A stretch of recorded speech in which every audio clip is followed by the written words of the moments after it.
Hi friends, आज आम discussion करबा +3 5th सेमिस्टर कोर 11 यूनिट 4 जहाँ रही सामाजिक और अर्थनैतिक परिवर्तन और राज्य गठन। प्रथम पढ़ा शिल्प विप्लव विषय। शिल्प विप्लव क्या कहुए? शिल्प क्षेत्र में कौन ना आमूल चूल माने मूलर चूल पर्यंत सबकि परिवर्तन हम। जमी आम गोटे चेयर आने ताकू कहबा आमे कौन मूलर चूल पर्यंत माने पूरा ताकू कौन करदे कलर करदे से ही भली परिवर्तन मनकर रेड अच्छे ताको आम येलो करदे से ही भाया परिवर्तन जमती शिल्प क्षेत्र में कौन हम पूरा फास्ट रु लास्ट पर्यंत माने आमूल चूल पर्यंत परिवर्तन को शिल्प विप्लव कहुए। प्रथमे यह इंग्लैंड रे होइथिला तापरे सारा विश्व को व्यापीगला। तापरे कौन है ना ये शिल्प विप्लव प्रथमे कौड़ होइथिला ना इंग्लैंड रे कौन पाई देखिबा बजार रे चाहिदा बढ़िबा जो सामग्री बजार और कंचामाल आनिया जानवाहन दरकार पड़िला।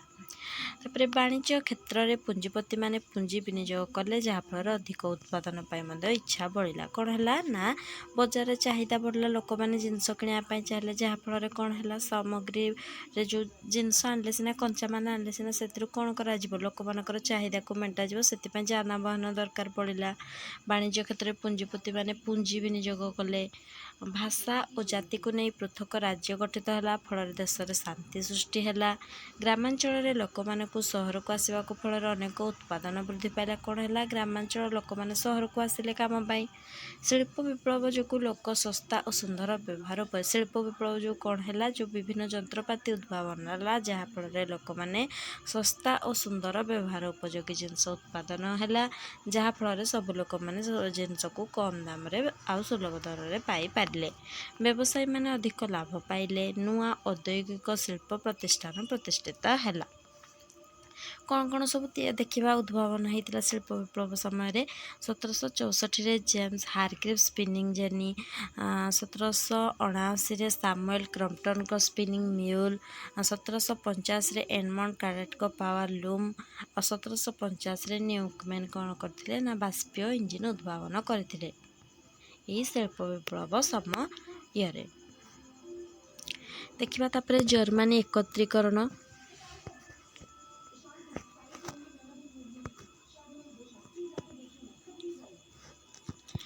जर्मनी रे ख्रीष्ट धर्म विभेद को नहीं गृहयुद्ध आरंभ होता। जो जर्मनी कौन होता खंड खंड हो जाता। जर्मनी जो ख्रीष्ट धर्म था कारण गृहयुद्ध है जहाँफल जर्मनी राष्ट्र छोट छोट राज्य में परिणत होगला। तापर नेपोलियन जो थिला नेपोलियन बोनापार्ट विषय पढ़ी से कौन कले ना राज्य गुड़ी को अधिकार करी राइन राज्यगोष्ठी गठन कले। तापर ये जो वियना कांग्रेस मुख्य थे किए ना जो थिले मेटनिक से कौन कले ना नेपोलियन जितेबाला सिंहासन छड़े निगला मानते पतन होगला से कौन कले जर्मनी को जो से छोट छोट राज्य गठन ना राइन राज्यगोष्ठी गठन करते से पुणी थे से जर्मनी को पुणी थे पूर्वर जिनसे विभाजित होता पुणी थे विभाजित करदे। जर्मनी राष्ट्र गठन पर प्रुसिया ऑस्ट्रिया मध्य प्रतिद्वंदिता चलला किंतु ऑस्ट्रिया शक्तिशाली होइतिबारु जर्मनी उपर कर्तृत्व रहिला। जो प्रुसियार लोक मानते से माने जो प्रकार भाषा कहते जर्मनी लोक मैंने से भाषा कहते किंतु जेहेतु जर्मनी प्रुसिया ऑस्ट्रिया मध्य जेहेतु ऑस्ट्रिया सबुठ शक्तिशाली था से जर्मनी उपर ऑस्ट्रियार प्रभुत्व रहिला।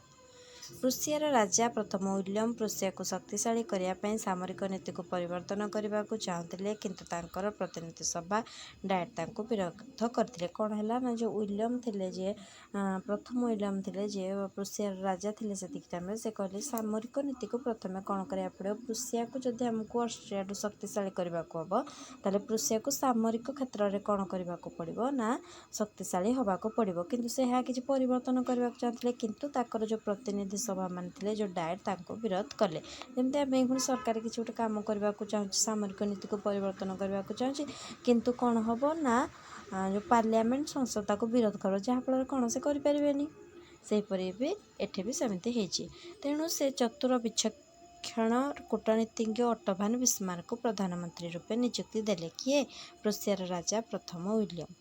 ପ୍ରୁସିଆ ନେତୃତ୍ୱରେ ଜର୍ମାନୀ ରାଷ୍ଟ୍ର ଗଠନ କରିବାକୁ ଅଷ୍ଟ୍ରିଆ ବିରୋଧ କରିବ। ସେ ଜାଣିଥିଲେ, ଅଟୋମାନ ବିସ୍ମାର୍କ ଜାଣିଥିଲେ ଯଦି ପ୍ରୁସିଆ ଚାହୁଁଛି ଜର୍ମାନୀକୁ ଏକାଠି କରିବା ପାଇଁ, କିନ୍ତୁ କିଏ ତାକୁ ବିରୋଧ କରିବ ନା ଅଷ୍ଟ୍ରିଆ, କାରଣ ଅଷ୍ଟ୍ରିଆ ଓ ପ୍ରୁସିଆ ମଧ୍ୟରେ ପ୍ରତିଦ୍ୱନ୍ଦିତା ଚାଲିଛି ଜର୍ମାନୀକୁ ନେବା ପାଇଁ।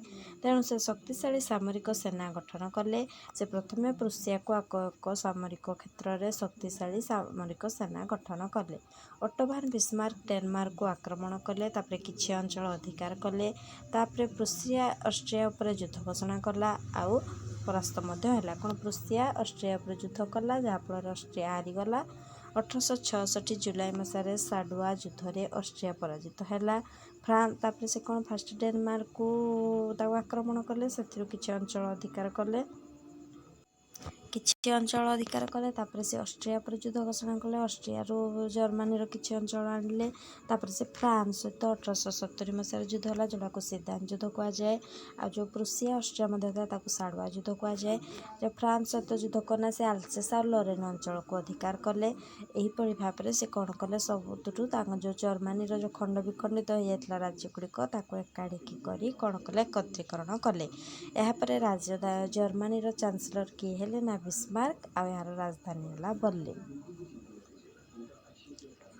ଇଟାଲୀ ଏକତ୍ରୀକରଣ ପରେ ଦେଖିବା, ଇଟାଲୀ କେମିତି ଖଣ୍ଡ ବିଖଣ୍ଡିତ ହୋଇଯାଇଥିଲା ଦେଖିବା, ପୁଣି ତାକୁ କେମିତି ଏକାଠି କରାଗଲା। ଯେମିତି ଜର୍ମାନୀକୁ ଏକତ୍ରୀକରଣ କରିବାରେ ଅଟୋମାନ ବିସ୍ମାର୍କଙ୍କ ଭୂମିକା ଗୁରୁତ୍ୱପୂର୍ଣ୍ଣ, ସେହିପରି ଦେଖିବା ଇଟାଲୀକୁ ଏକତ୍ରୀକରଣ ମାନେ କେଉଁମାନଙ୍କର ଭୂମିକା ଅତ୍ୟନ୍ତ ଗୁରୁତ୍ୱପୂର୍ଣ୍ଣ। ଯେମିତି ଆମ ଭାରତକୁ ସୁଦୃଢ଼ କରିବା ପାଇଁ ମହାତ୍ମା ଗାନ୍ଧୀ, ଜବାହରଲାଲ ନେହେରୁ, ଲାଲ ବାଲପାଲ ସେମାନେ ଯେମିତି ଏକାଠି ହୋଇଥିଲେ, ସେହିପରି ଭାବରେ ଇଟାଲୀକୁ ମଧ୍ୟ ଏକତ୍ରୀକରଣ କରିବା ପାଇଁ ବହୁତ ସଂଗ୍ରାମ କରାଯାଇଥିଲା।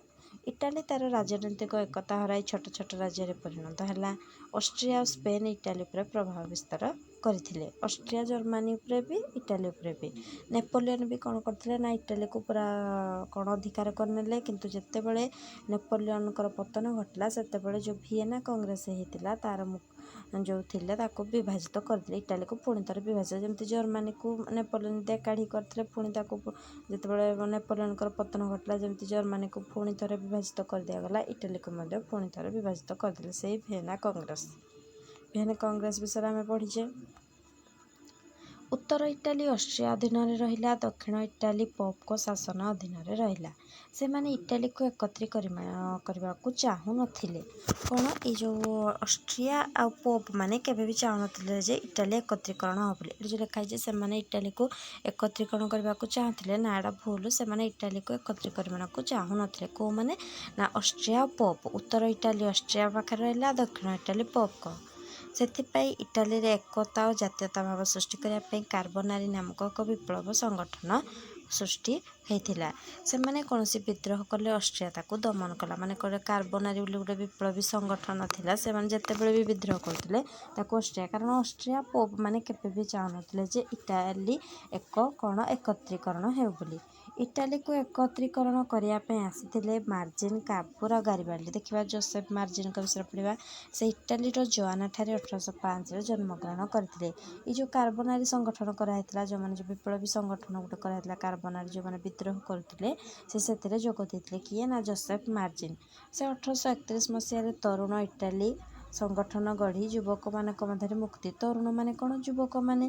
ସେମାନେ କ'ଣ? ସେମାନଙ୍କ ମଧ୍ୟରେ ଏକତା ଓ ମୁକ୍ତିଭାବ ସୃଷ୍ଟି କରିଥିଲେ, ଯାହାଦ୍ୱାରା ପୋପ ଶାସନର ଅବସାନ ଘଟିଥିଲା। ଯେଉଁ ପୋପ ଯିଏ କ'ଣ ଦକ୍ଷିଣ ଇଟାଲୀକୁ କ'ଣ ଅକ୍ତିଆର କରିନେଇଥିଲା, ସେ ପୋପ ଶାସନର ଅବସାନ ଘଟିଥିଲା। ବିଶେଷ ସଫଳତା ପାଇନଥିଲେ ମଧ୍ୟ ଐକ୍ୟଭାବ ପ୍ରତିଷ୍ଠା କରିପାରିଥିଲା।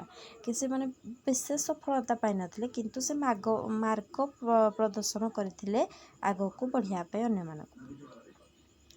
କାଭୁରଙ୍କ ବିଷୟରେ ପଢ଼ିବା। କାଉଣ୍ଟ କାଭୁର ଯିଏ ଥିଲେ, ସେ ଦ୍ୱିତୀୟ ଭିକ୍ଟର ଇମାନୁଏଲ ପ୍ରଧାନମନ୍ତ୍ରୀ ରୂପେ ନିଯୁକ୍ତି ହୋଇଥିଲେ। ଯେଉଁ ଦ୍ୱିତୀୟ ଇମାନୁଏଲ ଥିଲେ, ଭିକ୍ଟର ଇମାନୁଏଲ ସେ ଇଟାଲୀର, ସେ କ'ଣ କଲେ, ତାଙ୍କୁ ପ୍ରଧାନମନ୍ତ୍ରୀ ରୂପେ ନିଯୁକ୍ତି ଦେଇଥିଲେ। କାହାକୁ? କାଭୁରଙ୍କୁ। ସେ ଭାବିଲେ ଯେ ପିଡମୋଣ୍ଟ ସାର୍ଡିନିଆ ନେତୃତ୍ୱରେ ଇଟାଲୀର ଏକତ୍ରୀକରଣ ହୋଇପାରିବ। ଇଟାଲୀକୁ ଏକତ୍ରୀକରଣ କଲେ ଯେଉଁ ପିଡମୋଣ୍ଟ ଆଉ ସାର୍ଡିନିଆର ନେତୃତ୍ୱରେ କେବଳ ହିଁ ହୋଇପାରିବ ବୋଲି ସେ ଜାଣିଥିଲେ। କ୍ରିମିଆ ଯୁଦ୍ଧ ହୋଇଥିଲା 1854 ରୁଷିଆ ଓ ଫ୍ରାନ୍ସରେ।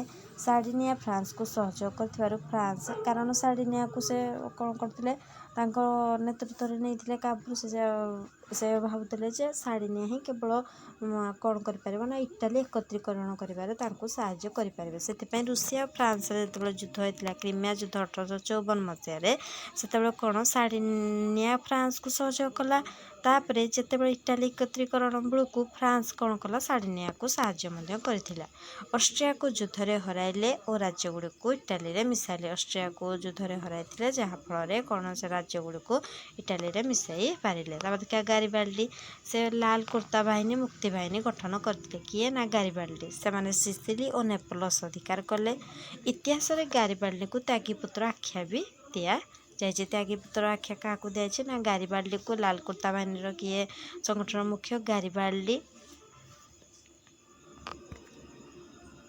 ତାପରେ ଭିକ୍ଟର ଇମାନୁଏଲ ରୋମ ଅଧିକାର କଲେ, ଯାହାଫଳରେ ଇଟାଲୀର ରାଜଧାନୀ ରୋମ ହେଲା, ଜର୍ମାନୀର ରାଜଧାନୀ ବର୍ଲିନ ହେଲା। ତାପରେ ଇଟାଲୀ ଏକତ୍ରୀକରଣ ସଫଳ ହୋଇପାରିଥିଲା। ତାହେଲେ ଆଜି ଆମର ୟୁନିଟ୍ 4 ସରିଯାଇଛି ଆଉ କୋର୍ 11 ମଧ୍ୟ ସରିଯାଇଛି। Thank you so much.